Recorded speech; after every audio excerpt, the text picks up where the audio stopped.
Good evening. I'm Shelby Williams with Plano City Council. Tonight we had a record short meeting. 15 minutes for the regular meeting. Done. Out. But we started with the preliminary open meeting first. We revisited the idea of having a council member as part of the Tax Increment Financing Reinvestment Zone Board. Say that 3 times real fast. So we decided to replace that with a council seat per Mayor Pro Tem Prince's suggestion. Obviously everybody agreed because we did it. Next, we had a DART update with DART President Gary Thomas, the ridership update. Now, comparisons, this is the ridership between this time last year, so for a full year, between Plano and Richardson. For the bus, we had about half the ridership of Richardson, 664,000 riderships for the bus and 1.2 million riderships for the bus in Richardson, 664,000 in Plano. A ridership is counted as every time somebody gets on the bus. Even if they take 3 buses and transfer twice en route to their destination, if they get on 3 separate buses, then that is counted as 3 riderships, or 3 rides. For the light rail, it was equivalent, or closely equivalent. We had 750,000 for the light rail in Plano compared to 713,000 in Richardson. But it makes sense because we are at the end of the line with Parker Road Station. So people come from the north and get on Parker Road to head downtown.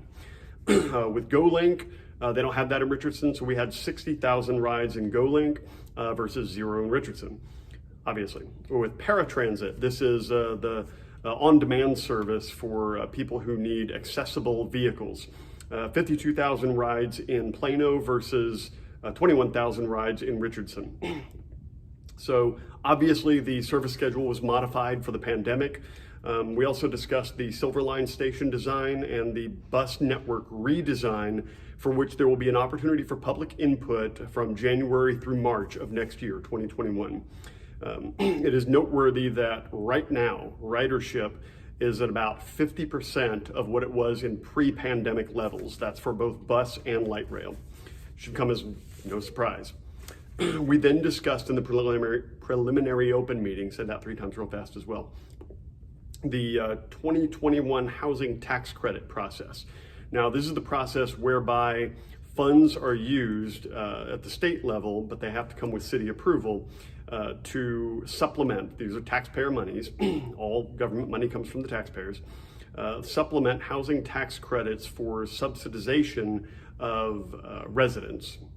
And so the current process that was proposed for 2021, we have a couple of options. We had a citizen committee option, which was kind of a hybrid between 3 citizens and a bunch of staff members. And then there was the option of just giving the responsibility to the Community Relations Commission, which already handles some things that are tangentially related. Everything is still ultimately the council's decision, but the committee, whichever form it would take, would make the recommendations as to whether a given property or development could apply for the housing tax credit from the state. The compromise that we arrived at was ultimately to leverage the Community Relations Commission, but to add people from the concerted revitalization plan area, so we have that additional citizen input. We then moved to the record short regular meeting. In the first item, actually this was before the first item, we had a recognition of our newly appointed board and commission members. Normally this would be done in the council chambers, but since council chambers are still closed to the public, we did it over, we read everybody's names. The mayor read everybody's names over the live broadcast. So we want to thank all of you for stepping up to serve our city on a board or commission. We look forward to great things from you. The first agenda item past that was on a change to the police department standards. That had 0 discussion. It was basically a formality.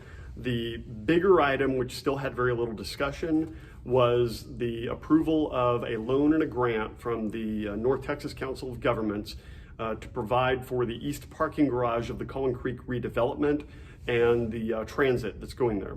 DART is, through a grant, going to provide the buses to provide transit between the Collin Creek area and Downtown Plano and the Downtown Plano station.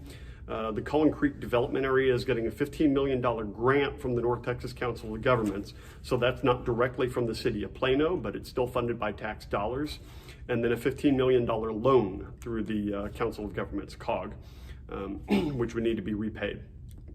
That is to facilitate the development and the public parking for the Collin Creek area, a portion of which has to remain open for public parking to take the transit between Collin Creek and Downtown Plano. That concluded our meeting, which is why this update is only about 5 minutes. Thank you very much for tuning in, and check in with us next time for the second meeting in October. And we'll be bringing you a whole new raft of stuff. Presumably it will take longer next time. Thank you and God bless.